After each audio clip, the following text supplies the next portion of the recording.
Guys, my name is दीपक पंडा। अभी तक आप लोगों ने जाना कि आधुनिक समय में मानसिक उपचार कैसे किया गया है। अब हम आपको बताएंगे कि मानसिक चिकित्सा की व्यावहारिक तकनीकियाँ।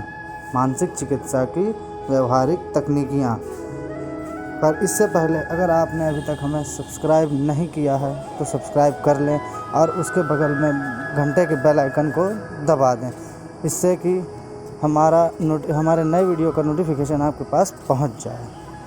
तो शुरू करते हैं। मानसिक चिकित्सा की व्यावहारिक तकनीकियाँ।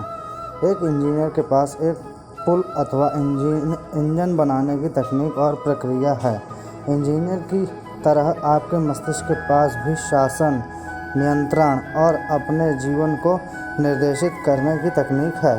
आपको समझना होगा कि विधि और तकनीक मुख्य है।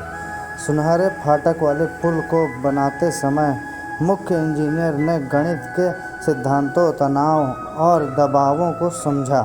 दूसरा, उसके मन में खड़ी के पार पुल की एक आदर्श तस्वीर थी। उनका तीसरा कदम पहले से सिद्ध हो और परखे हुए तरीके, जिनके द्वारा उसने सिद्धांतों को तब तक अपनाया जब तक पुल ने आकार नहीं ले लिया। और अब हम उस पर चलते हैं। कई तरह की तकनीकें और उपाय हैं जिनके द्वारा आपकी प्रार्थना को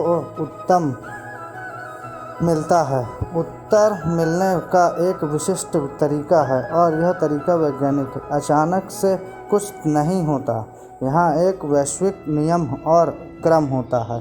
इस अध्याय में आप अपने आध्यात्मिक जीवन को खोलने और इसे पोषित करने के लिए व्यावहारिक तकनीकों को पाएंगे। आपकी प्रार्थनाओं को किसी गुब्बारे की तरह हवा में नहीं रहना है। उन्हें कहीं जाना होगा और आपके जीवन में कुछ करना होगा। अभी तक अगर आपने हमें लाइक नहीं किया है तो लाइक कीजिए और शेयर कीजिए। तो शुरू करते हैं।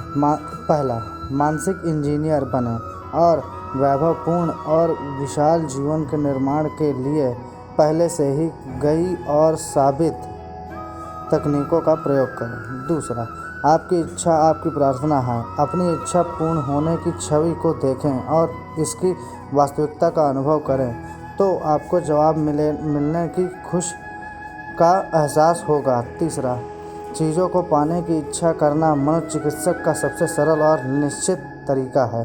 चौथा, आप कांतिमान स्वास्थ्य, सफलता और खुशियाँ उन विचारों से बना सकते हैं जिन्हें आप अपने मन के छुपे स्टूडियो में सोचते हैं। पाँचवा, वैज्ञानिक विधि का प्रयोग करें जब तक आप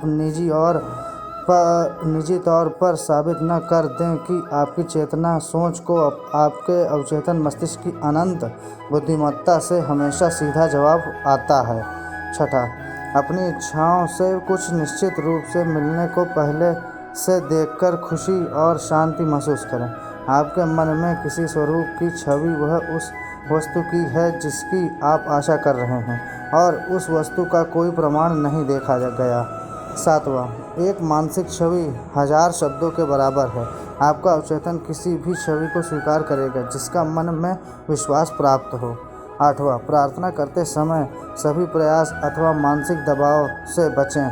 निद्रा अवस्था, उन्नीदी अवस्था में जाएं और अपने को लोरी सुनाकर सोने का एहसास करें और जानें कि आपकी प्रार्थना का जवाब मिल गया है। नौवां, याद रखें कि कृतज्ञ हृदय हमेशा विश्व की संपदा के करीब होता है। 10वां, किसी चीज़ को दृढ़ता से कहना कि ऐसा ही है, और जब आपके मन का नज़रिया सच जैसा है, चाहे सभी तथ्य विपरीत हों, तो आपको आपकी प्रार्थना का जवाब मिलेगा।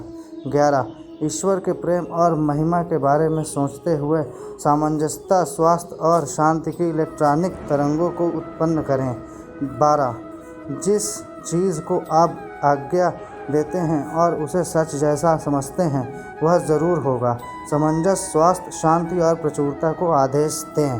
Thank you.